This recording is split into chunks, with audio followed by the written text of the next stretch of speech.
Hello, everybody, and welcome to From This Point Forward, a comedy Buffalo Sabres podcast. I am Louis G. We finally did it, guys. We finally had the GM has gotten changed.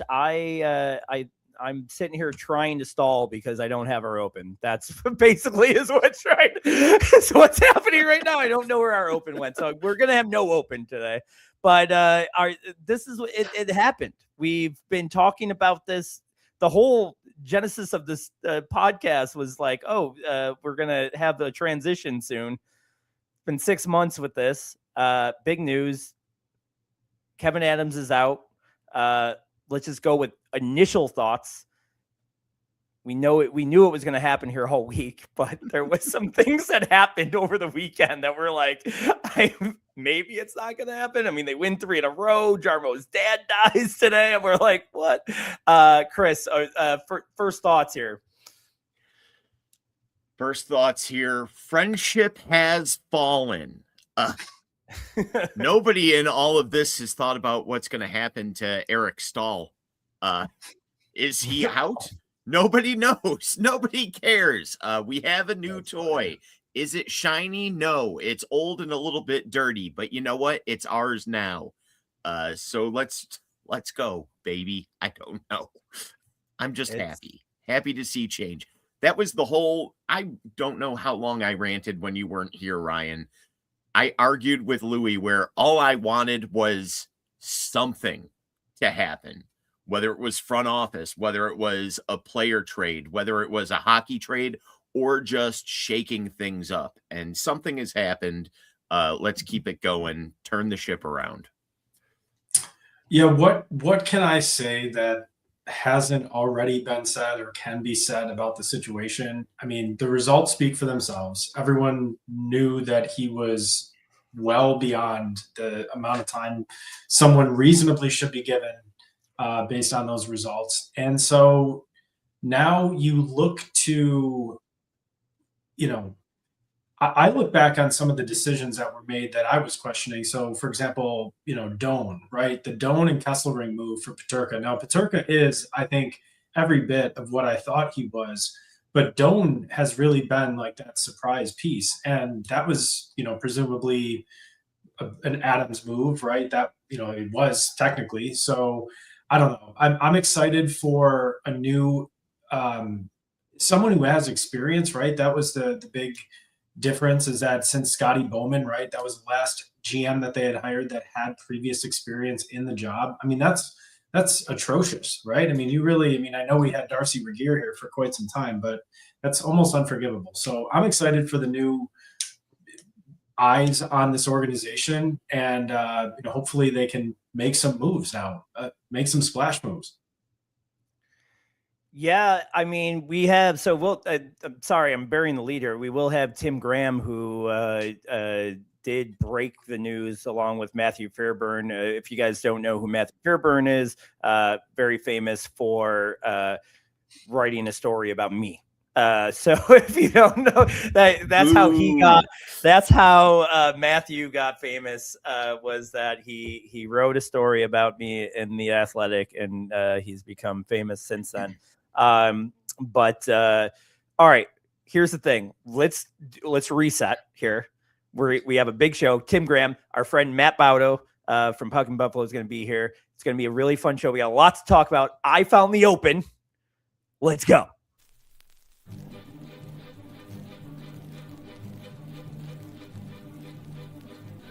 Acknowledge the fact that in one of your favorite movies of all time, you thought the slogan was "Ducks quack forever" instead of "Ducks fly together." No, so it's you also bad. think they live in wells.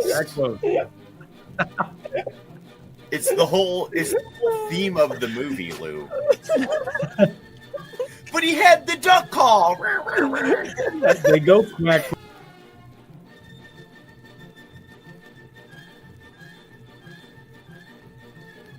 It would be Malcolm Subban mostly because that one season where instead of letting him play for the Sabres for the last game of the year, they had him sing the national anthem. And it was a real, like, you're under contract. The season is over. We know you've only gotten to be up here a couple of times. How about you come back up here? Oh, great. I'll put my pads in the car. No. You won't need them. Just make sure you warm up the pipes when you're driving down the 90.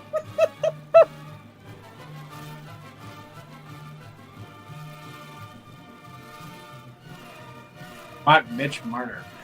You heard it, Mitch. If you want to sign here, you can drill Ryan's mom.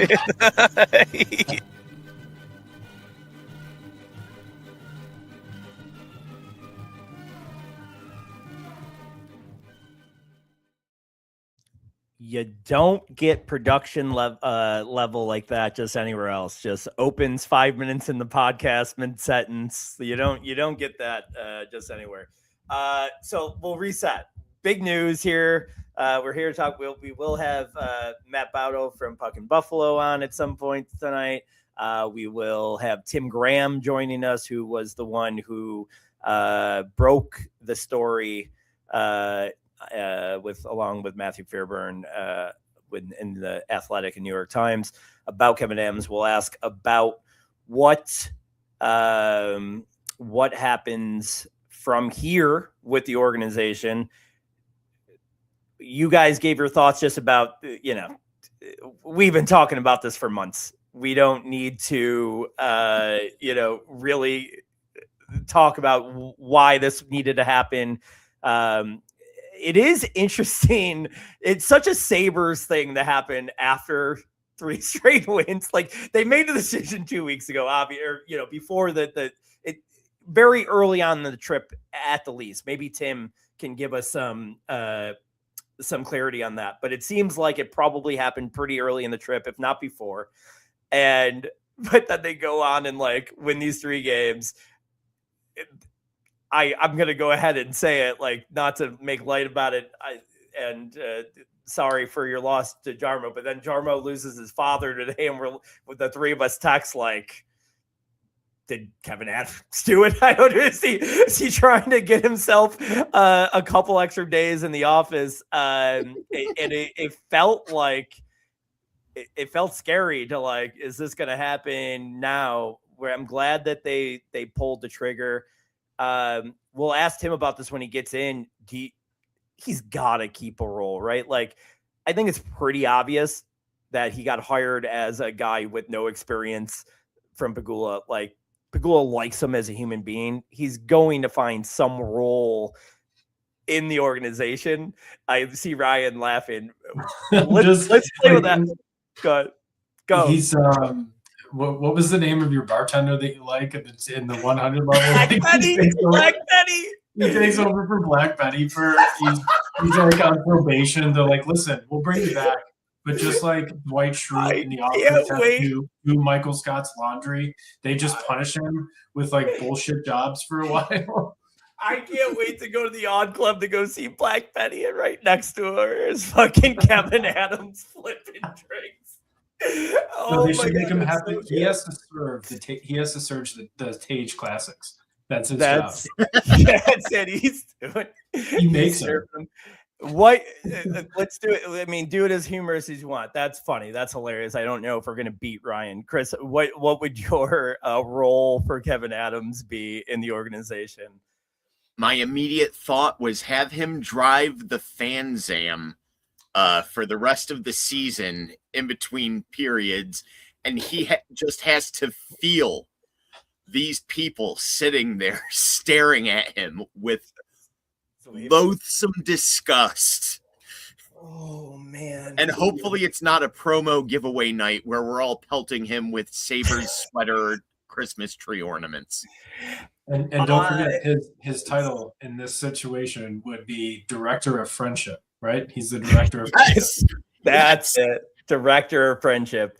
That is something that we've talked about. That's really good. both of your answers are good. I will pale in comparison. I think that if anything, it would just be funny just to just legitimately see him as like an usher in our 300 level seats where we just went up and he's just please wait for a whistle. Just Kevyn Adams is doing it. He's got to have a job there. It's so. I'm very intrigued to find out again when we talk with Tim is like, has he known this since the Jarmo hire? Did Pegula pull him to the side and say, hey, this is what I'm doing. I want to keep you in this role for now. You're going to be set up for life. Don't worry. You're always going to have a role in this organization and I'll always take care of you. I don't want to pull the trigger on this right now until I know what I feel about Jarmo, because all the reports that are coming out is like, that's gone really well. He's impressed the organization. He's impressed Pegula, not for nothing.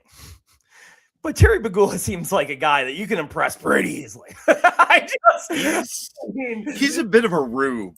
In a couple minutes and tell him he looks nice and you got a job. Chris, I'm sorry. Terry Pegula has met so many strippers who actually like him. Like, but they really like him. Like, it's not just, they're on the clock, but like they had a connection. He is, this guy fell for Rex Ryan. Yep. Yep. No, that's so funny. When I just was talking that point through, that's the person that came to my mind was Rex Ryan. Yeah, he doesn't. Why did he fall for Ralph Kruger though? What was the appeal there? I don't understand. Like, I get it that he did actually. He was very eloquent in his press conferences because he knew how to answer questions and he knew how to, sound very smart, I think. But there was not a whole lot beneath the surface, I think, other than that. Kruger had like a charming, persuasive confidence. I don't remember his first season and they went on that 10-game like non-losing streak to start the season and he was doing like a post-game press conference and somebody like asked him about how he felt about how great of a start he had with the team. And he goes, if you think things are good now, just wait until you see the system that I'm putting in place. And the way he said it, I actually believed it for another 3 games. Until he started benching defensemen for skating below the top of the circle. I don't know. Do you remember the Chris, you maybe not Ryan. I know Chris, you got the comedy background with me. Like there's a Eddie Murphy Raw bit where he's like, who was it? Was it Mike Tyson? He's like, I feel like you can just pull the Jedi mind trick. Or no, it was Mr. T. I feel like you could pull. Mr. T was mad at him. He goes, you could just pull the Jedi mind trick with him. If he came up to you and was like, I heard you were talking shit about me. And you were like, no, you didn't. And he was like, maybe I didn't. I feel like that's what Ralph did to Terry Pegula. He just started talking smart. And Terry's like, this dude knows what he's talking about. I gotta put him in because that was, out of all of them, that is the most, to Ryan's point, the most challenging thing to see. Or Ralph Kruger just started talking about how he had a lot of experience in football, and Terry thought it was American football, and he was impressed by that. And then he thought he hired him for the Bills instead of the Sabres. So it was all sorts of mess up. It could have been. It was under the One Buffalo umbrella at the time. You're making a great point here, Ryan. It was. Man, let's quickly, because Tim will be on here in just like a few minutes, before we talk a little bit more about that. The team itself ends with 3 games here on the road, looking good. It's 3 not great teams that they beat there, but whatever. healthy. We're not a great team. So, I just want to say they beat the number 1 ranked from this point forward team on this road trip. Okay. What's that? Oh, yes. You guys, I forgot about that. Yeah, that's the dumbest thing ever. By the way, we'll revisit that another day. Instead of we'll be able to break down the games, but maybe when Baudo comes on a little bit more, we'll talk about the games from the road trip. But one specific thing I want to talk about is yesterday. Two beautiful goals between the first goal and Tage's second goal was both great passing plays. When Norris goes into the fucking boards after that first goal, man, I'm like, season over. That's it.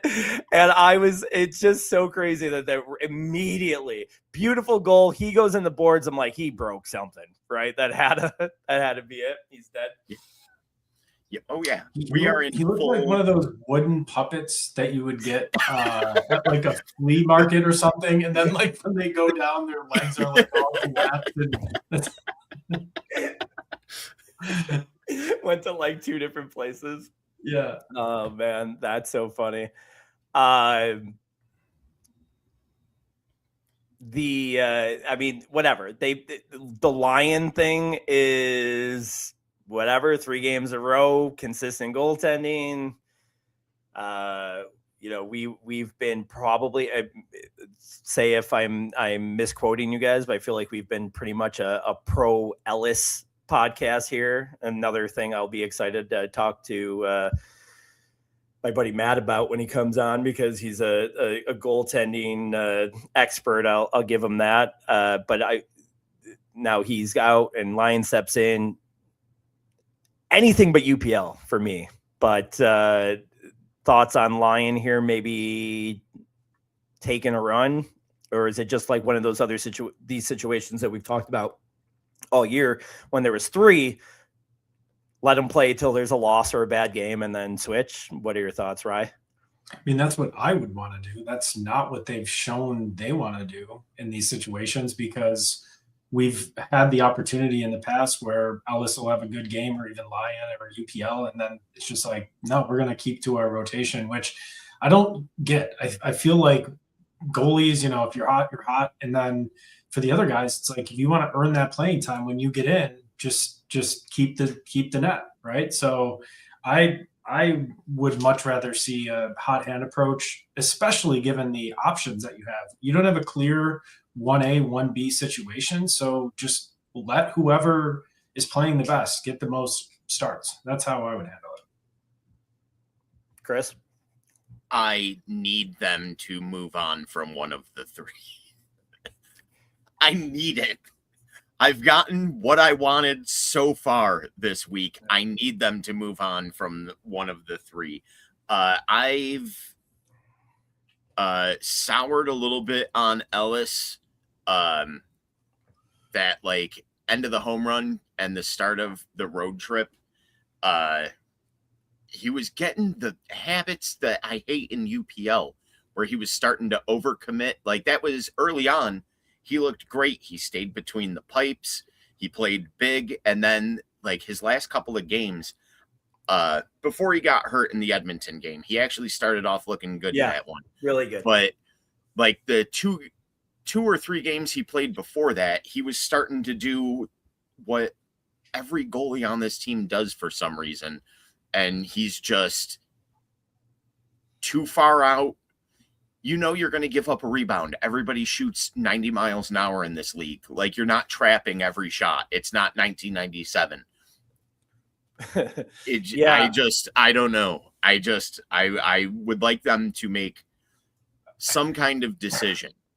I am like at a point where we've talked about this all year, and listen, the important things here are the effort is better almost. The effort in the whole team is consistently better. There's not as many games where you're like, man, they did not show up today. So that is a big difference from years past. Like, whether or not the wins are happening or whatever, I feel like I'll say this: if they didn't go through the injuries that they went through early in the year, I think that they're in that 7 or 8 spot. Like, obviously, it's only 6 points away. Like, they would have made up 6 points in this year if they didn't have those injuries.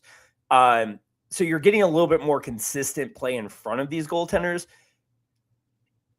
To me, it still seems like no one is gone on a run longer than a game or two. Maybe this is the most consistent line here in the last 3, but it's not like he's stealing these games for them either. You know, he's playing good. What he's not doing is giving up the UPL goal. That's the one soft goal every game that's deflating. And I'm not saying that that's like a strong thing for this team to like let up a deflating goal and then lose themselves. But let's face it, they do. A deflating goal goes in and then they lose themselves. And UPL is the one that's giving up the most of those. So he's the one I want like out of here. But like also none of the 3 have like impressed me enough where they're stealing games where I'm like, are we ready to talk about Levi? And then, but then most people, and I know I could already see your guys' faces are like, well, there's already a log jam. What are you going to do with, how are you going to get Levi up here? And the answer is, I don't care. And the new GM probably doesn't either. I'm going to give him credit. Like this is not Kevyn Adams. And, you know, you saw Lindy kind of shoot back at Kevyn Adams in you know, post-game interviews about the goaltender situation. I think this gets cleared up quick, especially if they keep winning. If they keep on showing like ways to like, I think the goaltender that's the most consistent stays. And I wonder if they don't ship out just whatever, lose UPL for a 7th rounder, UPL down to Rochester and eat the contract. Like part of Pegula making this decision with Adams has to be, I'm going to listen to this guy who knows more than Kevyn Adams did. You can't just make the change and still try to control too much. So I'm hoping that that's part of this. Bri, any thoughts? Well, I think this. So if Chris, your first priority for this GM is to ship out one of the goalies or get the goalie situation resolved, my first priority for him is to not re-sign Alex Tuch, right? I think that it's a kind of a ball-knowing test if he re-signs Tuch or not. I really feel like that would be a big mistake. I think it's Oposo 2.0, and I don't want to hear the arguments about what a good signing that was. That was not a good signing. It never paid off at all, even close to the value you were paying that guy. And I think you're looking at kind of the same situation. They're probably around a similar age too from when they're getting this contract. So for me, it's a clear, send him at the trade done, send him now. So, convince some team that they're going to get some more value out of adding him to the locker room now instead of March. So do it now. I really want to see some activity before the roster freeze. Get McDavid in here. Let's go. It's about time. I'm going to keep saying it. They talk about in this, they post in their release, the Sabres have these graphics of like the things that Jarmo Kekalainen has done in his past. Then the one was like big swings or something like that. And I was like, yeah, I tell you what a big swing would be. Go Chris. Yeah, no, I noticed that in the post too, and I'm right there with you on the Alex Tuch thing. It's goalies were number one priority just because Lou brought it up first. If we would have started with Alex Tuch, that's where I would have been at too. You make a move like this when you're ready to rip the Band-Aid off. Like COVID's over. Try to get that stadium as full as you possibly can every night. And the best way to do that is to find something for people to be excited about. And if that means we no longer have the weight of the Kevyn Adams moves, nobody who was in those deals for Eichel or Reinhart or any of the other shit that he did, nobody there wasn't a successor in-house. Jarmo wasn't a part of that. He's got free reign. I feel like he has to have free reign to do whatever he thinks is best right now. He's 10 years GM experience, 20 years front office experience. Like, if you make a move to a guy like this, it's because you're giving him the keys. Yeah. And again, because he's been that, like, big splashes, maybe a lot, but he's definitely active. I mean, you look at his career as a GM, this is going to be the most active. I mean, of course it will be a Buffalo Sabre. He comes there, he just sits on the roster, doesn't make a move after. But no, I mean, I think something comes quickly. I think something is done with Tuck. The goaltending thing, I think, because it's Lindy's biggest part, and that's, again, we're going to have Tim on here in a couple minutes. We'll ask him, is Lindy part of this plan? Even this year, like that, it sounds like there's moves still to be coming here over the next immediate future, like few days, weeks. I don't know what that is, but it sounds like there's more coming. Is Lindy part of that? It's hard to do that. It's hard to fire a coach after 3 straight wins. I will give you that. But if he's part of this, he is stressed not wanting the 3 goalies. So I think that's the top priority, is the goalie thing. But then Tuck has to be like 1B. And whether that means move him, it's so hard to move Tuck in a hockey trade.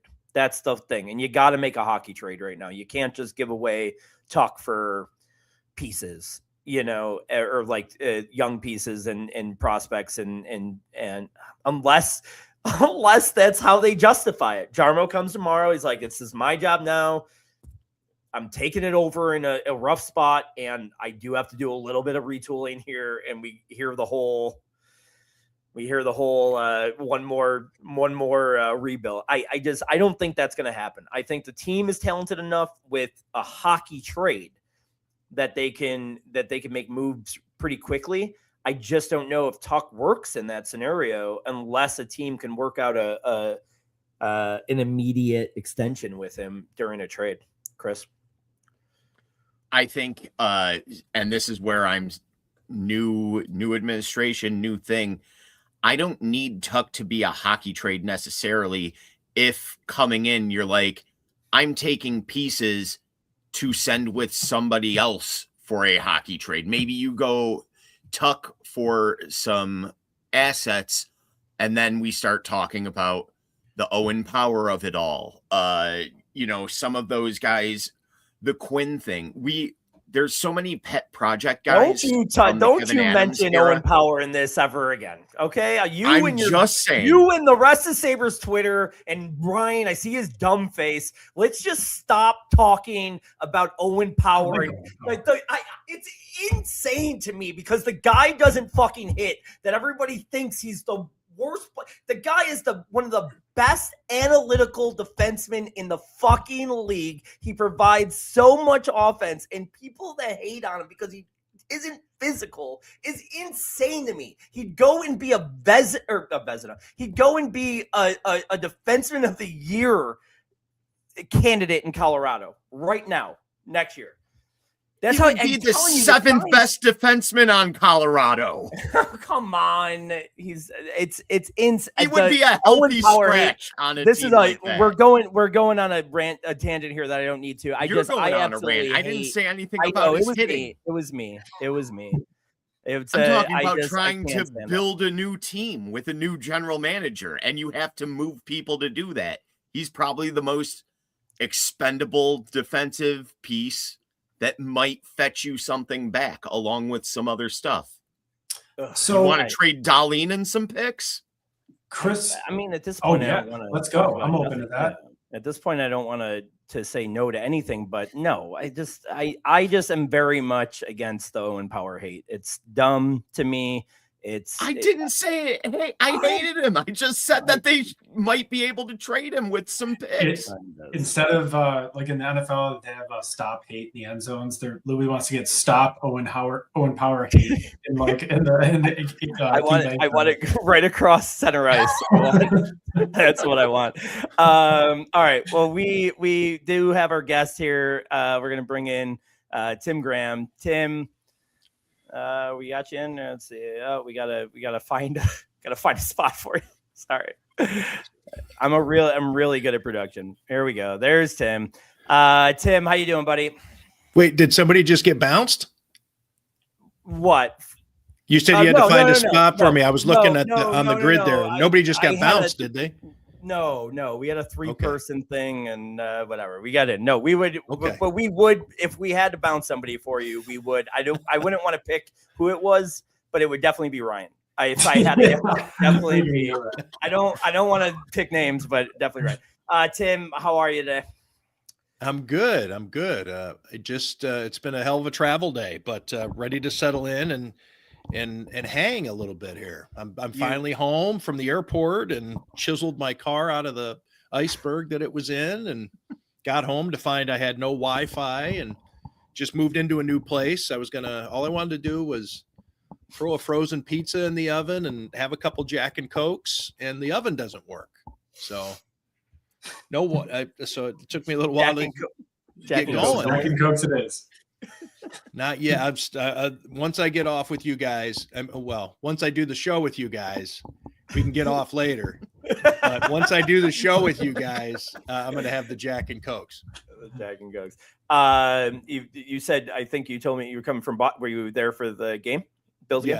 Yeah. I prefer Boston over Providence. It's one or it's 6 of one, half dozen of the other, with Foxborough being in the middle of both of them. It's one of the least favorite places to go in the entire, not just in the NFL. I guess one of my years covering the NHL too, I think Foxborough would be up there with Edmonton and really where else? Winnipeg. Winnipeg wasn't in the league when I covered the NHL, so that's the only barn I haven't been in. So I hear that's not great. Yeah, but Columbus never did anything for me, but it's easy to get to. I'm trying to think. Yeah, I liked Calgary. I mean, Calgary is actually a pretty cool town, but Edmonton's the worst. Not that this is a football podcast and we're getting there, but I would love to know why you hate Foxborough so much. What's the worst part about it? It's just in the middle of nowhere. It's hard to get to, and when it's US 1, it's hard to get into the stadium because of traffic, but it's also in a bad location. Even if you had no traffic, it's in a bad spot. Anyways, it's just a hassle. Yeah. So obviously, big news. You drop it kind of last week that it was coming. I guess the first question is, for me at least, how long has this been on the table as far as what you know? Like, wait, when did this really start? To me, it seems like this could have even been a thing when they hired Jarmo, that like, hey, give me some time to get to know this guy, but this is probably what's going to happen. What's your sense of like how this went down and how long that this decision's been made? Yeah, Louis, certainly Kevyn Adams was put on notice the minute that they, whether it be hiring Jarmo, because I doubt that Jarmo was the only person they looked at for that advisor role, but just whenever it became part of the equation for Terry Pegula, for Pete Gwelly, for whomever in the Pegula home office, because really there's nobody above the general manager, at least above Kevyn Adams, except for Terry Pegula in terms of the Sabres organization. So you have to look at all the different people that Terry has in his executive orbit, his friends and from the petroleum business that he keeps close to him. So somewhere along the line, he came to the realization that he needed somebody to babysit. And as soon as that happened, I think Kevyn Adams pretty much had to I wouldn't say he had to be flawless, but he needed to start hitting at a really high batting average with his moves. And that just never happened. And not only did it impact the team in terms of its inability to get out of the funk, to break out of the playoff slump. And I know that there's still a chance that it could happen this year. It doesn't look like it, but maybe they catch a spark. They did to just win 3 in a row on the road. And maybe this sparks the team, because from what I understand, and again, I'm not one of these insiders. I'm not around the locker room, the dressing room. I'm sorry. It's a hockey show. I have to say the dressing room. Sweaters, they wear sweaters and not jerseys. There's the logo that you can step on in football, but you cannot in hockey. So I do need to remember my atrophied traditions and vernacular. But I will say that being around the team hasn't exactly led to a lot of breaking news either. So maybe not being around the team is the trick. But I will say that the players don't like Kevyn Adams, and change could actually be a catalyst here. New. I know that everything has been kind of, there's been this malaise is probably the best word that I could come up with, this malaise that's been around the team, the organization for a decade and a half. But I think it's never been worse than right now. And Kevyn Adams was a big part of that. And so now the people who've been on this team, the guys who saw Jack Eichel not get his way when he wanted the neck surgery, the different trades that have been made, the different trades that have not been made, the help that did not come in, not going for it a couple of years ago when they ended up 1 point away from the playoffs, and then saying, we're getting ready for next year, the 3 goalies, all the different maddening things that within that dressing room are just driving guys nuts about where are we? What is this team? What are we doing? Where's our help? Where's, so if just Kevyn Adams being gone, if there's a respect factor of Jarmo and his, not just being in charge, but taking a look at his resume, if his players can look and see, okay, fine, at least this is a hockey guy. This isn't a guy who touts in his bio and the team media guide that he has a master's degree from the University of Phoenix, which is true. Look it up. Kevyn Adams wants you to know that he got a University of Phoenix master's degree. Do it before it's deleted from the web, because it's there. Yeah. But they would look and see, all right, this guy didn't run a rink. This guy wasn't running twin rinks. This guy wasn't, overseeing an Applebee's or a Red Robin. I mean, this guy's a hockey guy. And let's go and let's see. Now, of course, Jarmo's going to have to probably make some moves, and I'm anticipating some announcement tomorrow. Don't ask me what, but based on what I've been told, I think there are going to be some things happening hockey operationally, different, some shifting of the deck chairs on the Titanic, so to speak, that I think are going to catch the players' attention. No practice tomorrow. There was a scheduled practice tomorrow. I guess it's been canceled because of what's going on. I wouldn't be surprised if all the players are there at the news conference, and probably, again, it's a new day, but we've had new days in the past, but they've been uninspiring new days. Kevyn Adams being announced with a Zoom call back in the day when they fired Jason Botterill. I was on that Zoom call. I asked Terry Pagula the question, was there a GM search? No, Terry said, and kind of was like, and didn't even hem and haw about it. Didn't even try to couch it or give a diplomatic answer. He was just like, no search. Of course, Kevin's our guy. Well, why would we? There was like that news conference in and of itself. It was kind of like, yeah, new day, huh? New day. Now it does feel like a new day. And I think that there are some things that if the players take it the right way, there could actually be some sort of pick me up from here, and then let Jarmo's hockey acumen kick in, so that way he can start making some real hockey moves. So I have a 2-part question. Really, it's 2 questions, but if I told Louis I was going to ask 2 questions, he would have been really upset. So the first part is, like Louis really in charge. This is one of those deals where we're just going to let Louis think that he's in charge. Yeah, just patronizing him, really. So first question, or part of it, is when you heard that the Sabres were in on Quinn Hughes, my first question or thought is, who is making that? I mean, you mentioned that there's babysitting going on. I'm sure Jarmo is probably really behind that because the decision was already made. And then is there someone else like still potentially coming in to be like a director or hockey ops? Like, is that the surprise that might get people's attention? My first thought was like, is Brendan Shanahan coming in here? Like, I think it looks the Sabres, I think, really want to right now signal to everyone, including their players, that they're serious, right? Like they're not a joke anymore. And I think that type of move would also go a long way. Okay, so Quinn Hughes, I mean, I do know that Pierre LeBrun said to varying degrees or to lesser degrees or whatever. I mean, it may have been the classic, like Brandon Beane is in on every trade with the Buffalo Bills because they make a call. They find out, and that's like, all right, what's it going to take? Okay, thanks for, goodbye. So to varying degrees, I guess we would need to, I would need a little more information on that I don't have.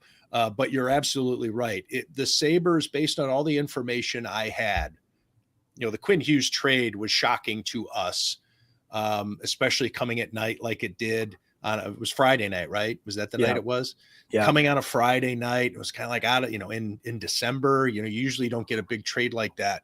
But I think that if that trade is going down, or if Vancouver's getting aggressive in shopping him, then Kevyn has to make those calls, I guess, to do his due diligence. He's still on the payroll. He's still technically the general manager. So I'm guessing Kevyn was. And we did know that Jarmo was in Finland with his father, who wasn't well. I didn't know that he was near death, but that's why Jarmo was in Finland. And there was a component with that logistically. So, I mean, it would probably be, was Jarmo working the phones while his dad's sick? We don't know the situation there, how sick his dad was, I don't want to really get into that, because then it kind of really gets, I don't know what the word I'm looking for is, just not kind. So I don't want to, it can get kind of coarse or I don't know, there's a word I'm looking for. Yeah. What was the word? Brash. Yeah, yes. Something like that. Insensitive. Yes. Can we Insensitive. Got the word? Oh man. Well, that wasn't the word. I'm sorry. And that's like, no. You can't take it away now. You said I had it, and Louis gets the credit. Brody gets to take it back. There is a word I was looking for, but it is synonymous with insensitive, and that is, so Louis wins the prize. The Quinn Hughes thing, it's interesting. I don't know, but it would be interesting to see how that was. But Kevyn Adams technically was the general manager, and he's the caretaker of the team until they returned, at least until whatever it was, 1:30 this afternoon. The hockey ops is an interesting question, because that's where I do think there may be some movement coming here. Will we get an announcement tomorrow? If the Sabres want to tie it all up in a bow, I would think that, but look, they don't necessarily do everything seamlessly or the most polished up presentation. So do they do it in piecemeal over the next week or two? That seems like something they do. But if they wanted to do it all at once, tomorrow would be the wise time to do it. And there's a couple of reasons why. Number one, this is something you're proud of, which probably lends itself to doing it on Tuesday.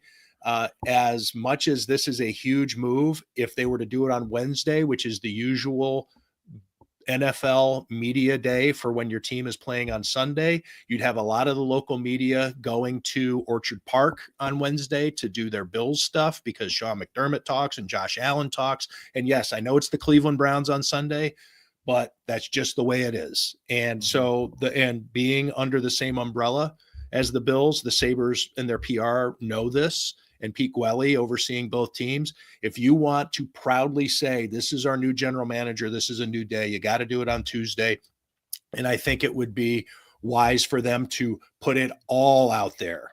This is all of the things we're doing, because if you don't, then it does come off as, to use the word again, piecemeal, and the piecemeal doesn't lend much confidence. It makes it seem like you're making it up as you go, which might be the case and probably is a bit of the case. But if they've put together some sort of reset package, we hopefully learn about it tomorrow. And I think within this, is it going to be a vice president of hockey operations or some sort of president? Does Lindy Ruff get a front office title and get relieved of his duties as head coach? But is now assistant to the owner or assistant to the, whatever, however they want to do it. If he and Yarmo are going to be working together in some way, there's all kinds of ways they could do it. The thing I guess that I would I want to warn is to not get too wrapped up in the titles, because titles are so meaningless, really, right? We got to know what the job description is and who reports to whom, because a director of hockey operations with one team might have a totally different job description than a hockey operations director with another team. And the general manager might have more power than the hockey operations guy, whatever, or vice versa. And it spins around. Sometimes the coach has more power than the general manager. I mean, we see every team is different, but that's what I'm most fascinated to learn next, is what shakes out within the hockey operations, because it's been bare bones for so long, and there is all kinds of room to put people in different positions, whether it be hiring new ones. Let's hope they do. I think it would be good. It'd be healthy to bring in some new voices and some new fresh ideas, and also who they currently have that they will maybe nestle into a certain job. And maybe Seth Appert ends up as the head coach and Lindy Ruff in a title in it as whatever, fill in the blank on the title. And I think I know that I'm rambling, which I do all the time, but I found it interesting, and I've asked Terry Pagula this question in the past. The Bills are set up in which the head coach and the general manager both report to Terry independently. That would be great if they it would be so good if they each week they had and it would be fascinating, right? God. So they each go to Terry, but always with the hockey, it's been the head coach reports to the general manager reports to the owner. And I recall asking Terry that. I think when Rex Ryan was the head coach, I was like, why do you do it that way? And he was like, because that's the way you do it, or somewhere, because that's the way they do, or like his view, like, why can't, if we're the balance of power with the Bills has worked so well. It was Rex and Doug Whaley each reported to Terry, it was to Russ Brandon, and then once Russ was, anyways, but it was always like, this H-shaped thing as opposed to an I. And I would like to see a situation where the coach and the general manager are working in lockstep together, as opposed to a subordinate type role, and they both have to report to the owner. And Terry likes to be clued in on all these things. It has worked with the Bills. Why couldn't it work with hockey? Chris, you got anything? Sorry. First off, explaining that leadership thing, I've heard about that, where they report separately and go up, and the GM and the coach not being in certain meetings about player movement together. And it's absolutely baffling to me that you wouldn't want them to be in lockstep. I just had to get that off my chest. That's wild to me. But this is more of a hypothetical about the way everything went down, because this was kind of the worst kept secret on this road trip. After the 3 losses, it kind of just got out there and went up. And then the Quinn Hughes thing happens. And just in your opinion, does something like that rumor being out there, does that hinder, even if they were aggressively going after Quinn Hughes, does that hinder a move like that because they don't necessarily know who's calling the shots on the other end, and might be worried about the kind of deal that they're getting because this person clearly isn't trusted by the organization anymore, even if they currently have the keys? Yeah, I think it could. But also, if I'm a general manager of another team, I might want to aggressively see what the Sabres will offer me, because this guy's, is he desperate? Is he clinging to job? Maybe he's running out of power and he has a chance to make a move. I don't know. Maybe he does something stupid. So I don't think that it would be the other team that would balk at dealing with the Sabres, although I could see it as being problematic. Like, I'm trying to get a deal done with the Sabres, but everything keeps running. Kevyn Adams has to hang up the phone and go talk to somebody else every 20 minutes, that type of thing. It could be like a fatigue, but I don't think that they'd look at it and say, well, this guy's on his way out. I don't want to deal with that. You mentioned, how the road trip started and things, the worst kept secret. I think that it really was kept secret, until, I started to hear about it, and it was reckless, I think, of me as a journalist. I do my podcast is not my day job. My day job is for The Athletic. And I had heard some things, and tried to sort through it. I had a couple of sources. One of my sources was kind of weird in that it was very non-traditional, but had the person clearly had some details that made me take a little notice, but not necessarily something that I'd go to the Sabres with and say, look, I'm going with this story and I need a comment type thing. And then I heard some more the next day. And then I started to get, everything kind of a little foggy in terms of, trying to sort it out, and people telling me, well, I don't know if I'd believe that, or I don't know about this. And so I ended up talking about it on my podcast, on Wednesday. And I led with my chin. I was pretty much saying, this is what I'm hearing. I'm hearing that Kevyn Adams is about to get fired. And that's something I would probably shouldn't have done, because anybody who wants to listen to my podcast would say, oh shit, I better start calling my sources. I'm talking about competitors of mine. And it still kind of sat there for a while. And we did some reporting, Matthew Fairburn and I did, that we finally published on Friday. And then, Hockey Night in Canada was talking about it, and they say the national guys are saying, we can't get this locked down. And at that point, as a journalist, you get a little nervous. I mean, I'm confident in my sources and our editing process and all the different people that looked at it, and The Athletic and the New York Times standards and everything. I mean, we had everything buttoned up as far as we did, but are somebody changing their mind? Are we going to end up looking foolish? Because sometimes you report something that's accurate, but doesn't end up coming to fruition. And then people call you a liar or a, clickbaiter or whatever.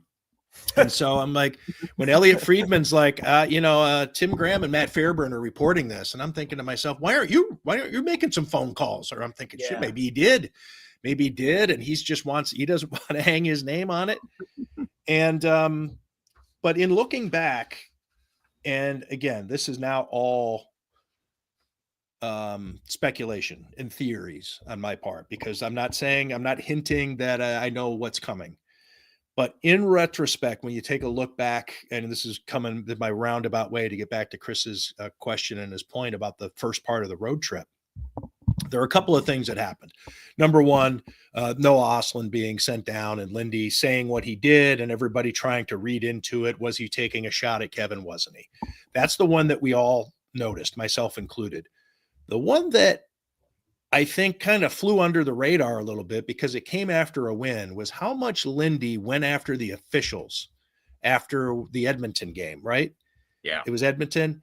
And I didn't think much of it, because Lindy will speak his mind on occasion. But I had an informed, I wouldn't say a source, but somebody who's sharp and good at reading things, said to me, that sounded to me like somebody who knows he was no longer going to be the coach. That's somebody who is saying things about that he's getting it all off his chest. And this was after a win. And I was like, you know what? That was kind of that was a bit over the top. Lindy going nuts like he did after a win. And then I start to think, well, that's not necessarily a bad observation.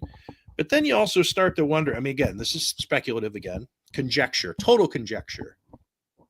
If this, whether it's Ostlund or it's the three goalies, Lindy was talking, a couple weeks ago about how, 3 goalies, it was tough. I think Colton Ellis and he said, it's tough on me. He says, it's tough on them and it's tough on me. Ding, ding. That was un-Lindy like, I think, he's kind of starting to beg. And I wonder if there was an ultimatum at some point. It's him or me. Like, you got to figure out what you're going to do here. I can't coach like this anymore. And now, again, that's maybe dangerous of me to even speculatively put words in Lindy's mouth. But I will say this, when Lindy was with the Sabres and he was a healthy scratch as a captain, he infamously told Ted Sater to take the C off his sweater. And it's something that Lindy said in years later. He told me in an interview that he regretted doing that, but he basically resigned as the Sabres captain because if his coach didn't think he was good enough to be out on the ice, then he shouldn't be the captain. And not only did they take the C off of his sweater, but they ended up trading him.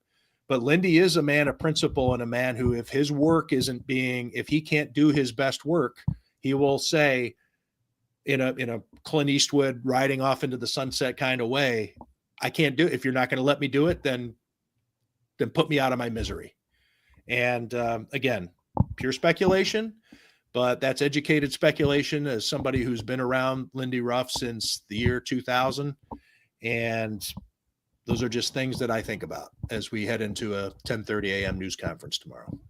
And I know I asked you for 10 minutes and we're going on 30 here. I mean, that's my own fault. I was going to say most of it is because you won't shut the fuck up, but I wasn't. I'm glad. Understood. I know. This is what you get. I love this it. is what you get. And that's what I get too. When I say I'm going to do a podcast or whatever, and I'm like, well, I'm going to block out this 50 minutes.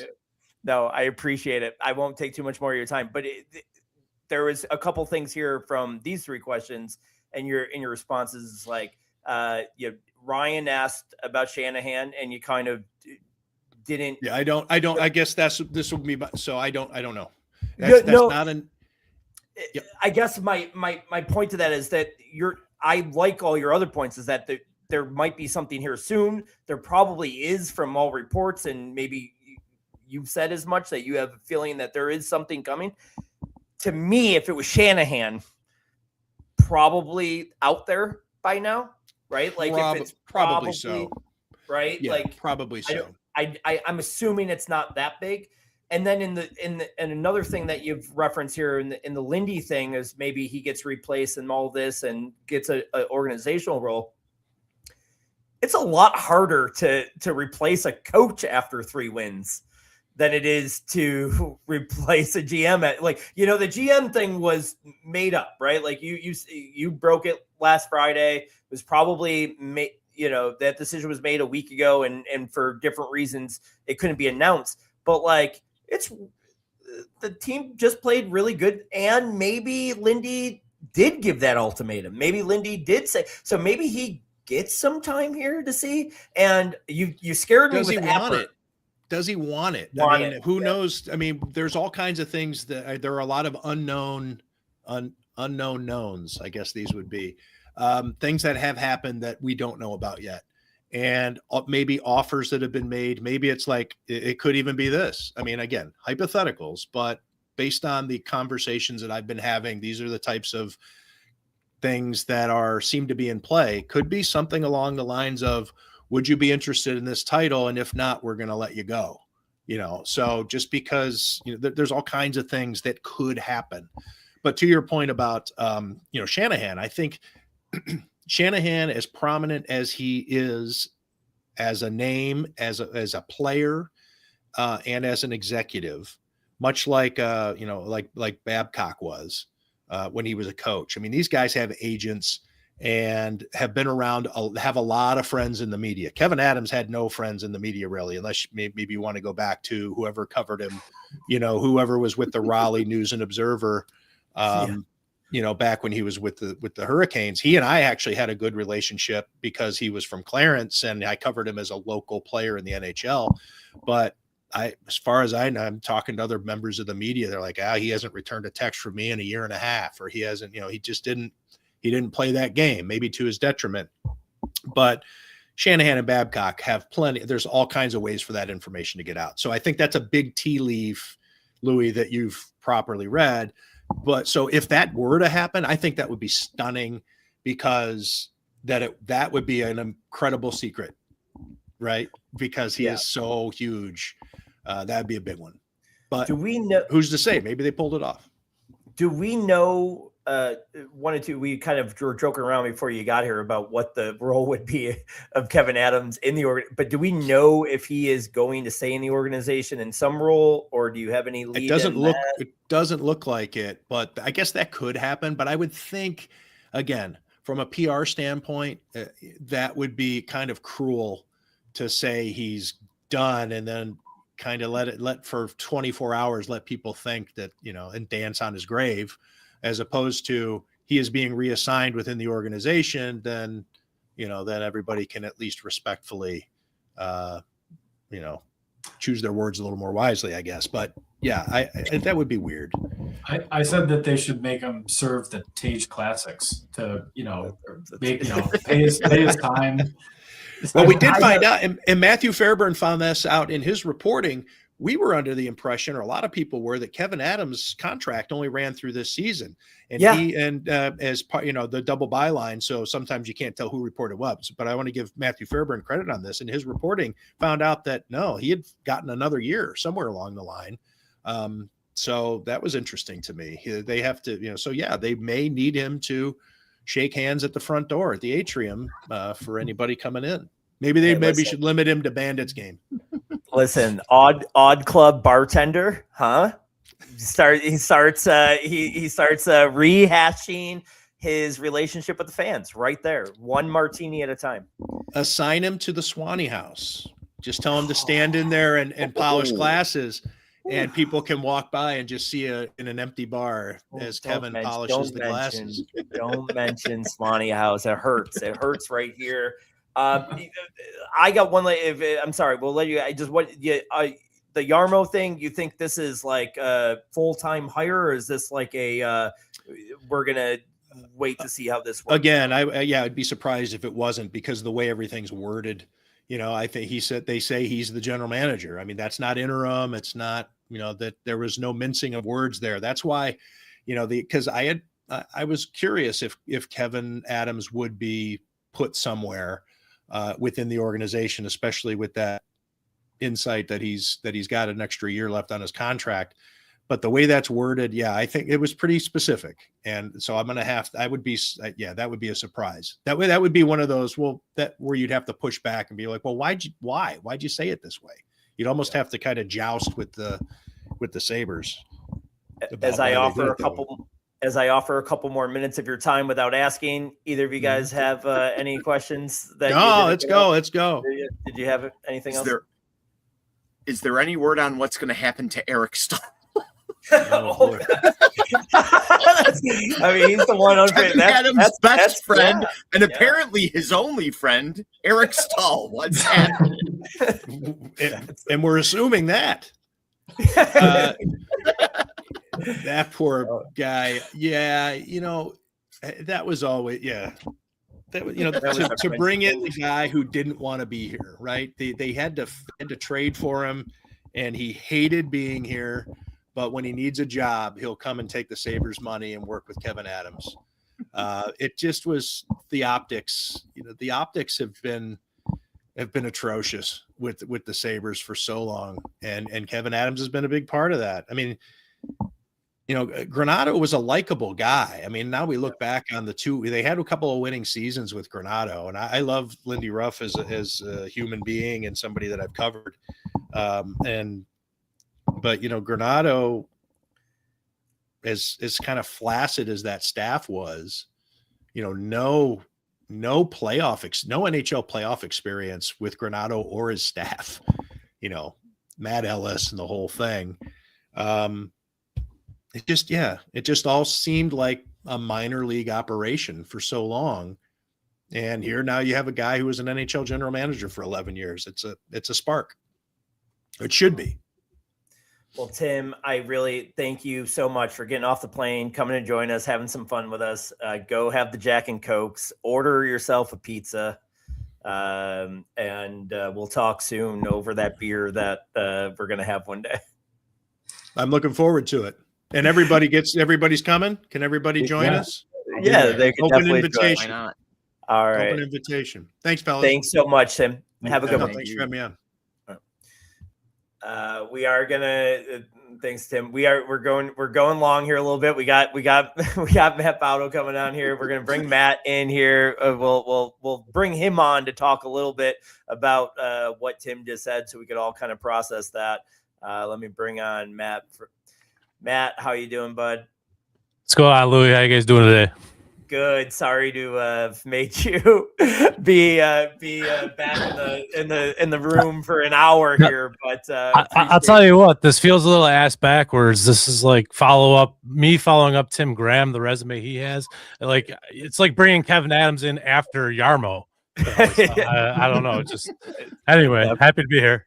No, I'm glad you joined us here, and do apologize. But I'll before we even comment on it, you've been sitting back there for an hour listening to all that. What are your thoughts from what Tim had to say? Like your first thoughts here? I mean, I'm really interested to see what these potential other changes in the front office might look like if he thinks that's going to happen operationally. The one thing that I have been just yelling at a rooftop from is Terry Pegula just needs to step back. First and foremost, he needs to be the owner that signs checks. He should not be making any final decisions on what trades are made, what players are drafted. It's just not an owner's job to do that.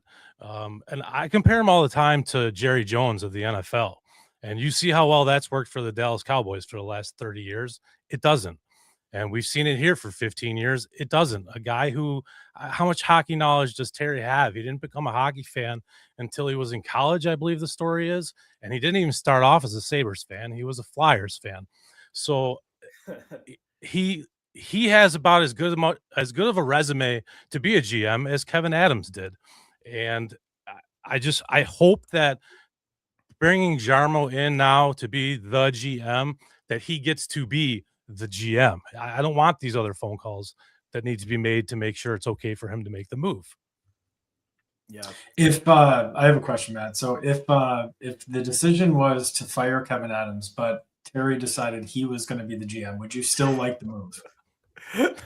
No, because nothing changes at that point.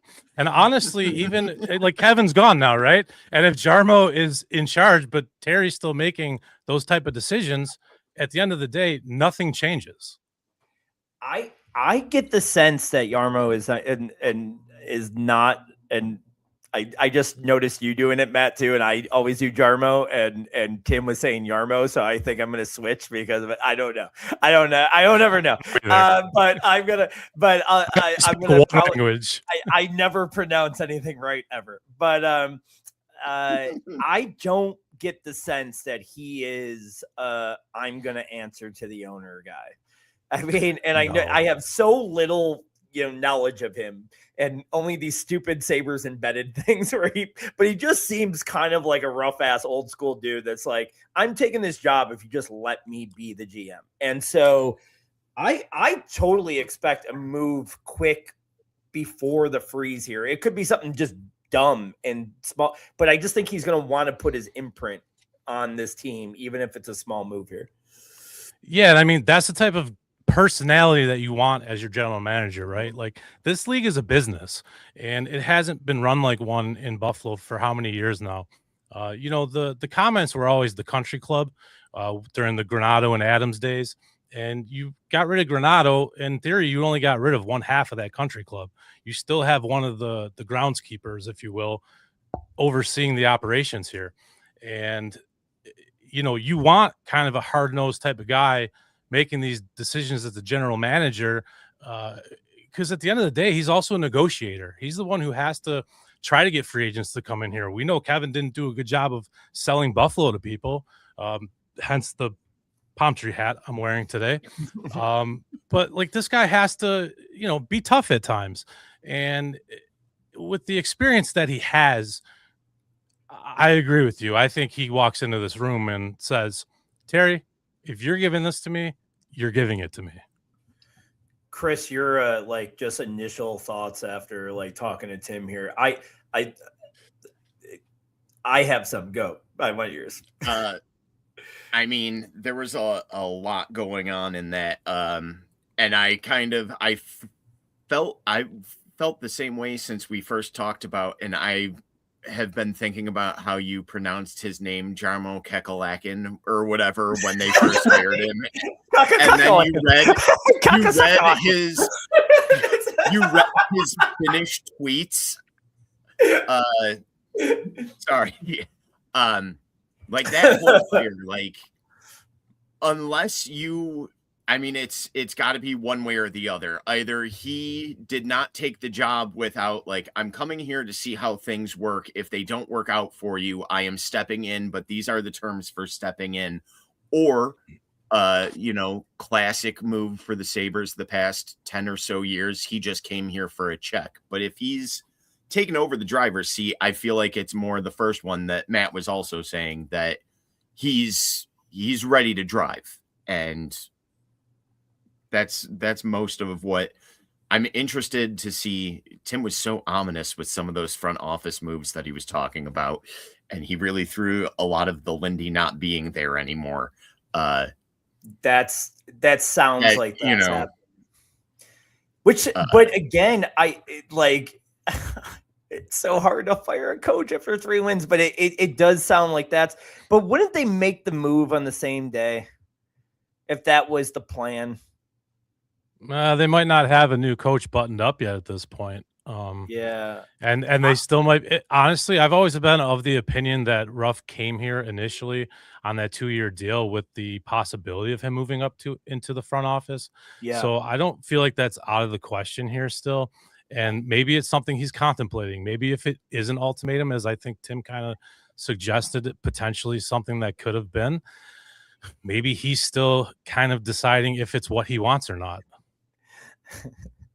I'm over here Googling the Christmas song from Christmas Vacation, the Melee Collect Me, because I want to do a parody of Jarmo Kekalakin, and I'm going to do it tomorrow. I just got to learn how to say his last name. I have a new theory. So I just looked this up because I do think it's relevant. So the Sabres are going to want to do well by Lindy Ruff, right? And anything that they do. He is right now, what is this? 18 wins away from tying third for Paul Maurice all time for coaching wins. So I think they let him finish out the season. Maybe the announcement is that, following the conclusion of the season, he moves up to the front office role, and then they, are going to start a coaching search, something to that effect. I just wonder, I mean, he's so close to tying, or moving into third all time. I think they might want to let him get that. I mean, it's 18 wins away. He finishes the season. I mean, I think we could probably squeeze out 18 more wins. So that's not the dumbest thought there. Like I want to always make that's what I was going for. I always want to make jokes on this podcast, but I'm like, no, actually that makes a lot of sense. I like the idea. Fucking Tim mentioned Seth Effort. I almost threw up. I hate that idea. But fall out of your chair. I did like the idea of Leone coming up and just giving him the interim role and seeing what he could do with this team, because whatever, try something new.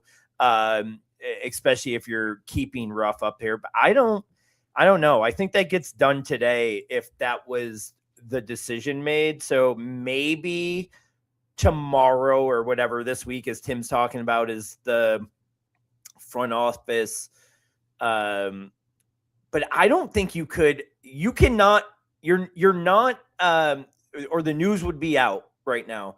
You're not just lifting Ruff up to assistant GM or something if it was anybody else but Appert or Leone, because those are guys that are just quick, easy, changes.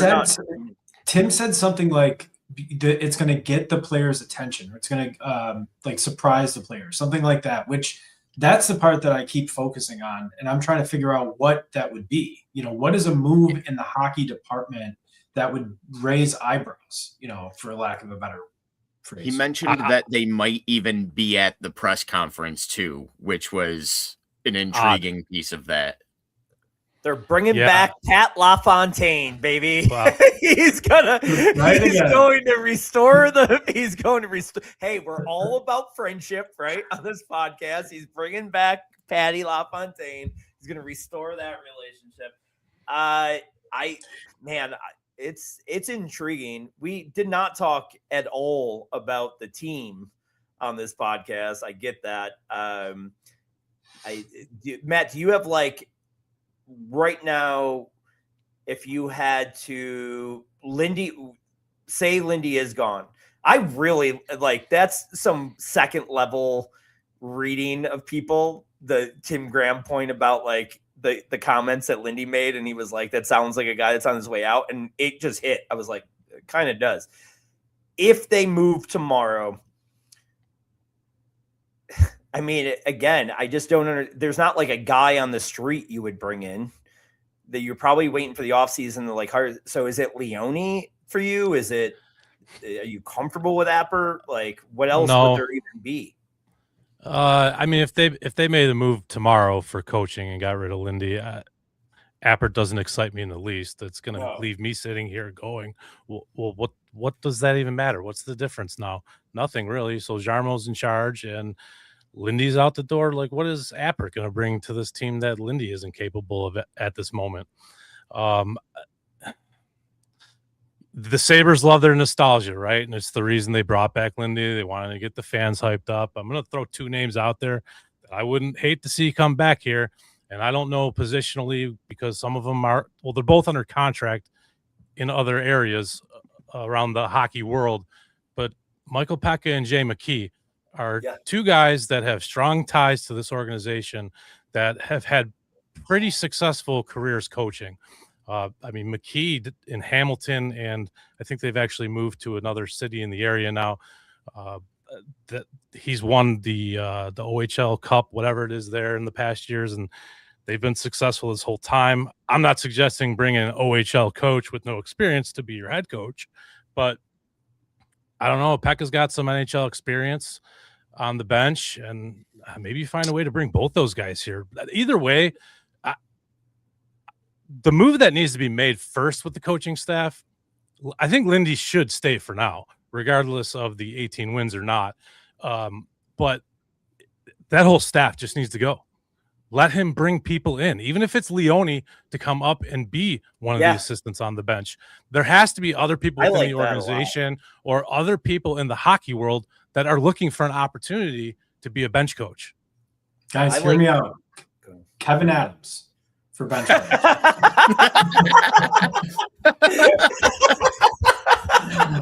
You can't even. The whole thing is that you can't even joke about that because he was such a horrible player that I wouldn't want him. Literally, he's going to just. He's going to be around the rink. He's not going to leave. He's still going to be around the building. They're just be like, well, we should just let him coach. He's the best option. Going back to Kevyn Adams' new roles, my favorite of the suggestions was actually the Fanzam. But I have another job title that I'd like to offer here. The hype men interns that hold the signs to get everybody going. I want him to do that. Fanzam is just intermission. That's like the whole period. Keep him out there in front of everybody. What about one of the guys that goes and cleans the ice during commercial breaks? Just as good. Delta Sonic detail crew. So great. I imagine Kevyn Adams being what was the movie where Office Space where they just keep on going in and just moving. He just doesn't want to get fired. He just doesn't leave. Well, listen, we are 20 minutes over. I get this. Matt, thank you. If you want, Matt, why don't you promote your podcast that you got going on here? Yes. So myself and my buddy Joel, we started this podcast, Puck in Buffalo. We're on Spotify and we're on Apple. We're on TikTok at Puckin_Buffalo. We're also on Instagram and Twitter. Our TikTok is the most active, though. If you're looking for any shorts, we put out shorts from each of our episodes that we record. And, we're not know-it-alls. We're not insiders. We just speak our opinion on the team and what's happening. Awesome. Well, thank you for joining us. Thanks to Tim Graham for joining us today. Ryan, Chris, thank you to Kevyn Adams. Let's thank Kevyn Adams for 5, 7, 20, how many years? 37 years? I don't know how long he's been here, but I know it's been too long. Thank you for your service. The John Cena salute.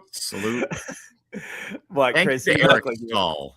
Thank you to Eric Stahl. Nobody cares about what's happening to him. The man's losing his job. Tim didn't even care. He started talking about Don Granado. Yeah. Eric Stahl is alone right now. Like there is almost zero chance that Eric Stahl did not get, like, he got fired today too. We just don't know it. Like, no one cared to announce it, and no one's talking about it. But you know what? He beat us in the Eastern Conference Finals, and I hope you know what? I hope he's suffering. I hope he's hurting today. He's crying and he's wiping all of his tears with all of his money that he's made for the Sabres. Terry Pegula has not spoken to Eric Stahl once and has paid him whatever millions. He's probably making $500K a year and some role, and Terry Pegula hasn't even talked to him. So, man, there is so much more to unpack from this day. I feel like when we're here in 2 weeks, there's going to be a bunch more to unpack. Hopefully, more wins. But I would almost assume there's going to be a trade between now and then. Can I give my quick take on the goalies here? Oh, yes, because I did want to ask you. Oh, yeah. Go ahead, real quick. Go ahead. Yeah, so you mentioned putting UPL down the AHL if you were to clear waivers, and that's kind of fine for this year, but you got 4 years left on that deal at 4.75. Yeah. I don't know that you can really bury it for that long. Maybe he becomes like a buyout candidate over the summer, but that's too far away from now. He's my choice of who they need to find a way to move out. I know someone mentioned maybe for a 7th round pick. Yeah, right. Like whatever it is that there's a team out there that needs goaltending, whatever you can get from them, take it, because then that leaves you with Lyon and Ellis. And I'm okay with giving Ellis a little bit more time to show his ability and what he has. I'm not a huge fan of his style and the way he plays, but I do think he is very good at fighting for pucks, and he always finds where the puck is, even though he's not always positionally sound, but he does have pretty good positioning. But then that takes me to the Levi part of the conversation is now you got UPL out of the way, and this kind of clears that path for Levi that we don't really see at the moment. And if Ellis and or Lyon both fail moving on for the rest of the season, which is very possible because Lyon is just kind of a career, journeyman backup who has shown flashes of good goaltending. You can't expect it from him for the long term. And you get to that point, if you can get UPL out of the way by making that move, you get money off the books. It also gives you room to make some other trades that you might want to make before the end of the season. And those guys falter, you find a way to get Levi up here, because guess what? Levi can go right back down for free. He doesn't have to clear waivers to go back down if he doesn't succeed up here. At some point, you have to see what you have in him. Yeah, you're losing that time frame there for me. So I want to see that sooner rather than later. The UPL thing is a good point. But I don't want to hear. I was very much of the mindset of what are you going to get? No one's going to trade for him and that but then Tristan Jerry gets that fucking trade the other day, and I'm like, what the hell are we doing? If he's getting that return, I don't care if I get a ninth of that. I don't know why I use that math, but I don't care if I get any of that for him. Just get him off this roster and get that money off. Yeah. Well, and there were reports that there were small conversations of Edmonton inquiring about Lyon. And again, we're looking for where was that final straw for Kevyn? That might have all been part of it too. You got these 3 goalies on the roster that Lindy has stated from the beginning of the season he doesn't like that structure. And this was his opportunity to maybe move one of the goalies off the team, and it didn't come to fruition. I just tend to think that Jarmo is going to make a move quick here. So I think if you're keeping Ruff, that is one That's the number one thing, because I think that's what's bothering Ruff the most. If you're removing Ruff, maybe Tuck becomes the number one thing. I've tried to sign off 7 times, but I will ask you that. What is your opinion on the Tuck thing? Like trade or keep, trade or sign for, we all know what the contract's going to look like. So it could be a simple answer. It depends on what the contract looks like, I suppose, because maybe now that we have a better GM who probably has better negotiating skills, he might be able to come to more reasonable terms that Tuck and his agent agree on. Who knows? Tim mentioned that the players don't like Adams, right? Maybe Tuck brought an ultimatum to Terry. Get this guy out of here, or you can. Rest assured, I am not signing. I think we need him back. I think we need him here. He's one of the heart and soul guys on this team. The conversation about this team year after year is they're young, and you can argue whether it's by age or a lot of them have played a lot of games, but they're still young and they're still immature to a certain degree. Tuck is 30 years old. Tuck is the guy who gets out there after every tough loss, gets in front of the cameras and makes statements for the teams. I feel like he is one of, if not the strongest vocal leader in the locker room, and he would be missed, highly missed in that locker room. 8 years, 88 million. Yes or no? Simple answer. That's a lot of money for 8 years. It's a lot, but I feel like that's it. I feel like he's going to get the Kempe deal. Like, I feel like that's got to be his comp, is the Kempe deal. And that's what, 8 for 10.5 or something it was, right? You could probably justify it, honestly, at the end of the day. I mean, this is a team that's missed the playoffs for 15 years. But you could justify getting rid of him, too, because at the end of the day, he's been here for how long? And we've been losing with him on the roster. Not that he's to blame for it, but we're not winning with him. I'm really saying he's the heart and soul of the team. My first thought is we need a new heart. We need some new soul. We just got to switch it all out. Just ship them off. Well, there's not a lot of it on the team. On that, I think that's the best way to end it. I will shut up now. Thanks for joining from this point forward. Matt, thanks for joining us. Thanks for having me. Ryan, I'm Louis G. We'll see you in a couple weeks.